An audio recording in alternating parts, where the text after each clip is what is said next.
Hello hello जी, राम राम जी। कैसे हो आप सब? उम्मीद करते हैं आप सब भी बहुत बहुत अच्छे होंगे, स्वस्थ होंगे, मस्त होंगे। और स्वागत है आप सभी का एक बार फिर से एक और नए व्लॉग में। तो जी टाइम अभी सुबह के 6:45 का हुआ है और दिन है संडे का और तारीख है 17 अगस्त। तो ये गुग्गा नवमी के दिन का ही व्लॉग है। तो आप सभी को गुग्गा नवमी की ढेर सारी शुभकामनाएं। तो मैं आई थी ऊपर छत पे झाड़ू लगाने के लिए। नीचे की साफ सफाई मेरी हो चुकी थी, सिर्फ ना पोछा लगाना बाकी था। तो वही मैं आपको दिखा रही थी। मौसम बहुत ही प्यारा मौसम हो रखा है और सारे चारों तरफ से ना हरियाली हरियाली छाई हुई थी। तो वो बहुत ही अच्छा मौसम होता है सुबह सुबह का, बिल्कुल शांत वातावरण। और जैसे और बादल से भी हो रखे हैं, ऐसा लग रहा है कि कहीं बारिश ना आ जाए। तो बारिश जैसा ही मौसम हो रखा है। वैसे दो तीन दिन से मौसम ख़राब ही था, हल्की फुल्की बूंदाबांदी सी चल रही थी। तो यहाँ पर बहुत ज़्यादा बुरा हाल सा हो रखा था छत पे। और जब मौसम ख़राब होता है, जब बारिश आती है, तो बारिश में झाड़ू नहीं लगती, सारी छत पे गिल्ली हो जाती है। तो यहाँ पर मैं झाड़ू लगाने लग गई थी। और देख सकते हैं कितना कूड़ा कबाड़ निकलता है पौधों के नीचे से। जैसे फूल जो झड़ते हैं और जो सूख जाते हैं ना, तो भाई वो बहुत ज़्यादा गंदगी भी फैल जाती है। और आज का वीडियो बहुत ही मज़ेदार है, इंटरेस्टिंग है। तो बने रहिए आप आज के व्लॉग में लास्ट तक। तो आपको आज भाई हम दिखाएंगे हमारे यहाँ हरियाणा में गुग्गा नवमी की पूजा कैसे होती है। तो वही आपके साथ आज शेयर करेंगे। तो देख सकते हैं यहाँ पर कितना कूड़ा कबाड़ निकला है। और मैं पूरे जो गमले ना इनके नीचे से भी झाड़ू लगा रही हूँ। तो बहुत ज़्यादा पत्ते पत्ते गिर जाते हैं। और जो जो मुझे लगता है कि जो पत्ते झड़ने वाले हैं उनको मैं झाड़ भी देती हूँ। तो सभी गमलों को हटा हटा के जो नीचे रखे हुए हैं उनके नीचे से भी झाड़ू लगाऊंगी। अगर सुबह सुबह झाड़ू का काम निबट जाए ना, तो फिर सारा काम ही ऐसा लगता है कि बन गया हमारा। अगर झाड़ू ही पड़े रहे ना, तो वैसा लगता है कि बहुत ज़्यादा भी काम बाकी है हमारा। तो सुबह सुबह मेरी इतनी जितनी मेरी से कोशिश होती है ना साफ़ सफाई की, मैं उतना ही करने की कोशिश करती हूँ कि नहाने से पहले साफ़ सफाई हमारी बन जाए। झाड़ू लगा दी है पूरी छत पे और गर्मी होने लगी है। बस सुबह सुबह झाड़ू का काम निपट जाए ना, अच्छा रहता है। और श्लोक मांग पट्टी पाठ करना आ गया है। श्लोक भी मेरे साथ ही उठ गया था, काफ़ी देर हो गई। रात को ना श्लोक ने मेहंदी लगाई थी, देखो कितनी प्यारी लग रही है। और इस हाथ पे लगाई थी ये मैंने। सिंपल सी। यहाँ की भी साफ़ सफाई हो गई है कंप्लीट। और उसके बाद ना जो ये मटका ना, ये मेरा मटका भाई 3 साल पुराना है। तो 3 साल से मैं इस मटके का हम पानी पी रहे हैं। तो जैसे अभी मैं नया मटका लेकर आई थी, तो वो फोड़ दिया अभी बंदरों ने। अब मुझे फिर से यही लेके जाना पड़ेगा। तो जैसे सर्दियों में तो जैसे ठंडा पानी नहीं पीते हैं मटके का, तो मैं इसको सर्दी के टाइम में ना इसको ऊपर रख देती हूँ, मुद्दा मार देती हूँ ऊपर छत पे। पर अब मैंने यही धो लिया है, यही नीचे लेके जाऊँगी। तो अच्छे से अंदर से भी बाहर से भी अच्छे से रगड़ रगड़ के मैंने इसको साफ़ कर दिया है। और जब इसका यूज़ नहीं होता ना, तो मैं इसके ऊपर ना इसकी जो ऊपर का मुँह है, इस पर पॉलीथिन लपेट के तब रखती हूँ, मैं ऐसे नहीं रखती। इसको मुद्दा मार देती हूँ। उसको मैं नीचे लेकर आ गई थी धोने के, धो के उसको मैंने भर दिया पानी का। अब जैसे बीच में पानी वाली भी आ गई थी। नीचे आने के बाद ना तो लगाया पूरे घर में पोछा, अंदर से लेके बाहर तक। और मेरी ना 6:45 तक मेरी साफ़ सफाई मेरी कंप्लीट हो गई थी, ऊपर की भी और नीचे की भी। तो देख सकते हैं घर बिल्कुल साफ़ सुथरा हो गया है। थोड़ी सी देखो भाई मेहनत लगती है काम करने में, 1 घंटा तो लग जाता है झाड़ू पोछा करने में। तो अभी हम नहाएंगे और फिर भाई गुग्गा नवमी की पूजा वगैरह करेंगे नहा धो के ही। और सारे घर पे ही हैं, कैसे पापा भी घर पे ही हैं, सभी घर पे ही हैं। संडे का दिन भी था और कुछ आज त्यौहार भी हैं। तो चलिए ये तो भाई साफ सफाई तो हमारी कंप्लीट हो गई है। और आज ना आपको भी मेरी आवाज़ थोड़ी सी बदले बदले भी नज़र आ रही होगी। तो 2-3 दिन से तबीयत बिल्कुल ख़राब हो रखी है। मेरी ना बिल्कुल भी हिम्मत नहीं थी इस व्लॉग की वॉइस करने की। वैसे तो मैंने एडिटिंग तो मैंने 2 दिन हो गए कर रखी थी, पर वॉइस करना बिल्कुल भी मन नहीं कर रहा था। तो जैसे अगर आज ना वीडियो डालूंगी तो भाई फिर ना काफ़ी लेट हो जाएगा ये व्लॉग। और ना अब सिर्फ रह गया था मेरा बाथरूम साफ़ करना। तो बाथरूम साफ़ किया है, वाश बेसिन, टॉयलेट और जो दीवार है तो थोड़ी सी मैंने ये भी साफ़ कर दी है बाथरूम की भी। और फर्श साफ़ कर दिया है, वाइपर लगा दिया है। अभी नहाऊंगी मैं। और साथ में मैंने मशीन भी लगा रखी है। फिलहाल कपड़े नहीं छोड़े हैं, तो कपड़े का काम मैं बाद में करूँगी। पहले हम अपने धोख धाक की पूजा की तैयारी करेंगे, वो काम ज़रूरी है। कपड़े तो मेरे हम बाद में धुलते रहेंगे। तो आज मैंने मशीन में खेस डाल रखे, तो खेस धोने हैं। तो वो बाद में छोड़ूंगी, मैं पहले ही अपना और काम करूँगी नहाने धोने का और पूजा का। तो मुझे सिर धोना है, क्योंकि गुग्गा नवमी की पूजा ना हमारे भाई यहाँ सिर धो के ही होती है। धोना होता है। तो यहाँ पर आपसे काफ़ी देर के बाद मिल रही हूँ। तो नहाना धोना हमारा हो चुका था और सीधा मैं आ गई थी रसोई में। तो जो हमारा गुग्गा नवमी की जो पूजा होती है हमारी, तो सवैयाँ ही बनती हैं, सवैयाँ हो या जवे हो, वही मैंने निकाल लिए हैं। तो ये मैंने अपने हाथों से बना रखी है। जैसे मैंने तोड़ी थी जो सवैयाँ, तो मैंने आपके साथ वीडियो भी शेयर किया था। तो ये घर की तोड़ी हुई की धोक लगती है, जो मार्केट में आती है ना भाई उनकी धोक नहीं लगेगी। और किसी किसी के यहाँ भाई जैसे पूड़े की भी धोक लगती है, गुलगुले की भी लगती है, पर जैसे हमारे घर में तो सवैया की धोक लगती है। तो वही मैंने जैसे टोपिए में गर्म पानी के लिए गर्म पानी रख दिया था, तो गर्म पानी हो चुका है। और यहाँ पर ये जवे हैं जो कि मैंने तोड़ रखे हैं अपने हाथों से। अब की बार ना बहुत ही मैंने कम तोड़े हैं, 2 किलो के आसपास ही टूटे होंगे। एक तो अब की बार ना भाई धूप नहीं निकल रही है, वो कम धूप निकल रही है, क्योंकि बारिश ना हर रोज़ ही बारिश हो जाती है, कभी बादल हो गई कभी बारिश हो गई। धूप तो बहुत ही कम निकली है। और ये भी मैंने जून के महीने में तोड़ ली थी, 4 दिन तोड़ी थी सिर्फ मैंने, बस उसके बाद नहीं टूट पाई हैं। और नहीं तो मैं भाई कम से कम 10 किलो के आसपास में तो मैं तोड़ के रख लेती थी जमें। तो यहाँ पर ना जहाँ पर मैं ये पोचा लगा ना मिट्टी का, तो यहाँ पर थप्पा लगाएंगे तो हमारे गोगानोमी का थप्पा लगता है और उसकी धोक लगेगी।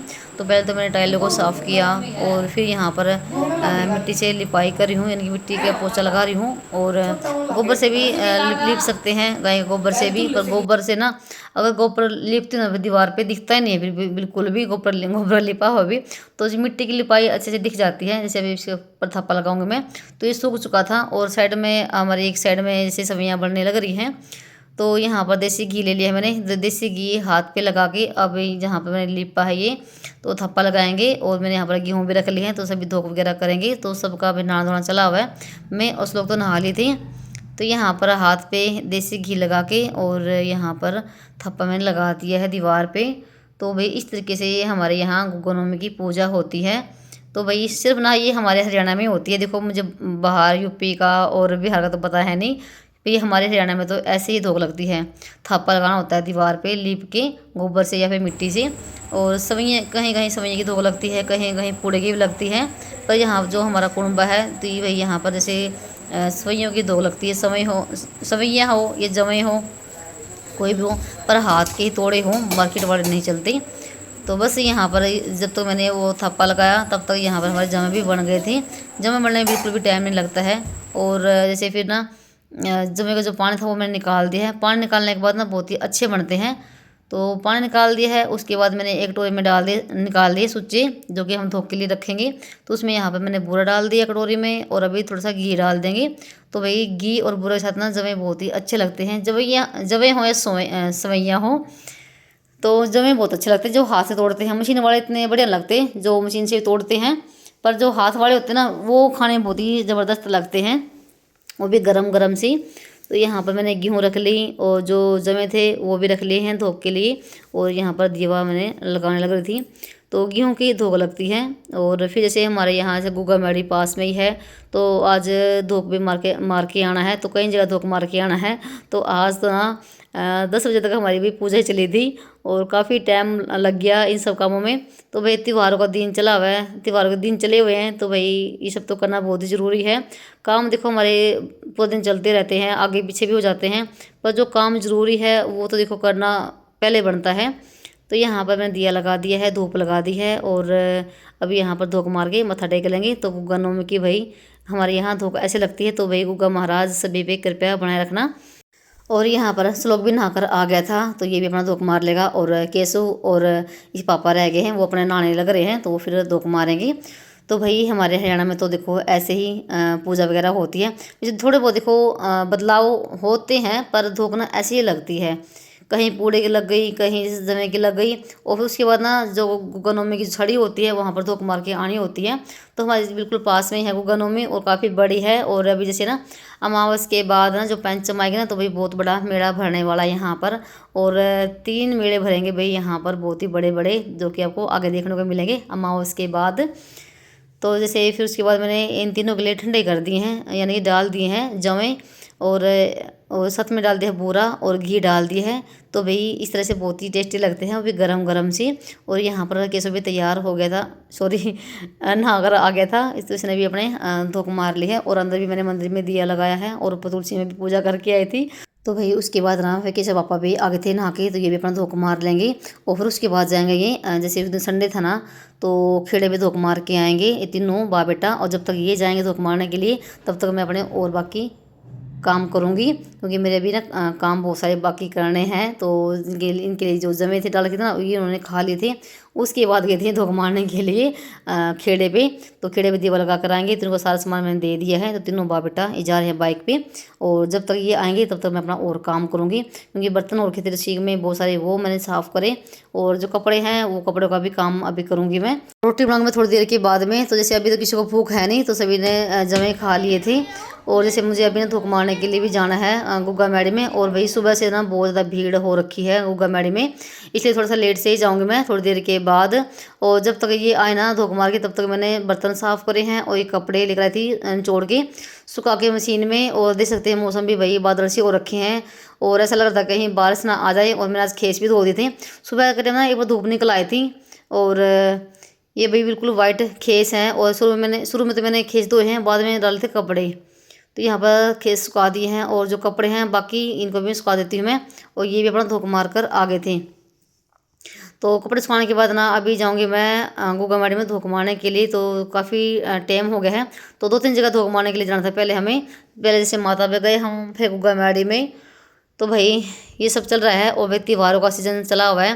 तो जैसे तीज आने से ना सारे त्यौहार आने शुरू हो जाते हैं, और जो आएगी ना डोठनी गैस, उसके बाद सारे त्यौहार ख़त्म हो जाते हैं। तो अभी तो भाई त्योहारों की लाइन लगी हुई है, और बहुत ही ये अच्छे दिन लगते हैं मुझे त्योहारों वाले। तो इनमें बहुत ज़्यादा इंजॉय करने को मिलता है, और अच्छा भी लगता है। घर में एक माहौल सा ना अलग ही बन जाता है। सारे कपड़े मैं सुखाकर आ गई थी, और उसके बाद मैंने तैयारी करी है धोख की। तो भी धोख मार के आऊँगी। और जिसमें कई जगह धोख लगती है उस दिन, जिस दिन गुग्गा नवमी होती है, पहले एक माता धोख लगती है, और फिर उसके बाद गुग्गा की धोख लगती है गुग्गा मैडी में, फिर वहाँ जाएंगे। तो काफ़ी दूर था भाई। और जी सब जगह धोख मार के आ गए हैं, और अब बनाएंगे रोटी। तो काफ़ी टाइम हो गया, 10 बजने वाले हो रखे हैं। तो भाई अब त्योहारों की शुरुआत हो चुकी है, और चलिए सब तो भाई चलता रहेगा। तो यहाँ पर आटा लगा दिया है, रोटी बना के लेकर आऊँगी ऊपर, क्योंकि जब बहुत ज़्यादा गर्मी हो रखी है, और मेरी हालत ना भाई बहुत ज़्यादा ख़राब हो रखी है। और मौसम भी बहुत ही बढ़िया वाला हो रखा है। वैसे तो गर्मी है, पर ऐसा लग रहा है कि बारिश आएगी। तो रोटी ऊपर बनाएंगे आराम से बैठ के खुले में हवा में। सिर्फ मुझे रोटी ही बनानी है, और सब्जी रखी हुई रात की मटर और पनीर की, जो कि किसी पापा ने बनाई थी एक दिन पहले जन्माष्टमी वाले दिन। तो सब्जी ना बहुत सारी रखी हुई है, और देख सकते हैं तेल भी सब्जी में कितना सारा है। तो वैसे सब्जी में भाई सब्जी बहुत ही टेस्टी वाली बना रखी थी किसी पापा ने। तो सब्जी मैंने गरम कर ली थी, और उसके बाद मैंने अंगीठी में आग लगाई है, और रोटी लगी थी बनाने के लिए। एक बार कमेंट ये आया था कि आपने जन्माष्टमी वाले दिन आपने क्या खाया था। तो भाई दिन में देखो मैंने कुछ नहीं खाया था। दिन में मेरा बिल्कुल निर्जला व्रत था। मंदिर में से आने के बाद ना सिर्फ मैंने पानी पिया था, और कुछ भी नहीं, ना चाय ना फल कुछ भी लिया। रात के समय आधा गिलास दूध का पिया था, और जो मैंने पेड़े बनाए थे ना 2-3 पेड़े खाए थे, और कुछ भी नहीं खाया। बिल्कुल भी इच्छा नहीं होती है रात के समय वैसे भी खाने की, वैसे खाना खाने की। बस पर ये है कि व्रत तो देखो खोलना ही पड़ता हमें। तो यहाँ पर देख सकते हैं अंगीठी में भाई कितनी फुली फुली रोटी आ रही है, बिल्कुल गुब्बारे की तरह। और उस लोग ना अपनी सब्जी लेकर आ गया था ऊपर प्लेट, और ये लग गया खाने के लिए। और ये दोनों इधर बैठे हुए हैं मेरे पास में, क्योंकि ऐसा लग रहा था कि जैसे कि बारिश आएगी अभी कि अभी। इतना मौसम ठंडा हो गया था, और भाई बहुत ही बढ़िया वाला मौसम था। और फिर ना हम खाना खाने के बाद ना हम यहीं पर बैठ गए थे। तो फिर ना कैसे केसव भी लेकर आ गया था अपने प्लेट, और मेरे लिए भी सब्जी डालकर लेकर आ गया था। तो मैं भी यहीं पर रोटी खाऊंगी। तो बिल्कुल बादल हो रखे हैं, ऐसा लग रहा है कि कहीं बीच में ना बारिश आ जाए। तो हमने फिर खाना खा लिया था, और कैसे पापा चले गए थे किसी काम के लिए, वो खाएंगे थोड़ी देर के बाद। और मैंने भी रोटी भैया यहाँ पर खा ली है, और मुझे भी बहुत जोर की भूख लगी हुई थी, क्योंकि सुबह से ही काम करने लग रही हूँ। मैंने थोड़ी सी ही सवैयाँ खाई थी, और कुछ भी नहीं खाया। तो जो सामान यहाँ पर फैला पड़ा है ये भी नीचे लेके जाएंगे, और मुझे करना है अपने और काम भी। तो आरी लगा दी है मैंने, आरी में डाल दी है आग, जो अंगीठी बड़ी थी इसको छिलका दिया है। अभी मैं इसमें दूध रखूँगी गर्म होने के लिए। तो ये शाम तक दूध ना इसी में रखा रहेगा, और बिल्कुल लाल लाल दूध हो जाएगा बिल्कुल गर्म होके। और जैसे फिर शाम के टाइम ना इसमें जामुन लगा के उसको हम जमा देंगे, और सुबह के टाइम हम इसकी लस्सी बना लेंगे। तो मैं इस तरीके से भी लस्सी बनाती हूँ। तो दूध मैंने इसमें रख दिया है, तो इसमें रखा रहेगा। थोड़ा सा इसका ना भी पहरा देना पड़ेगा दूध का, कहीं निकल ना जाए, क्योंकि निकल जाता है कभी कभी।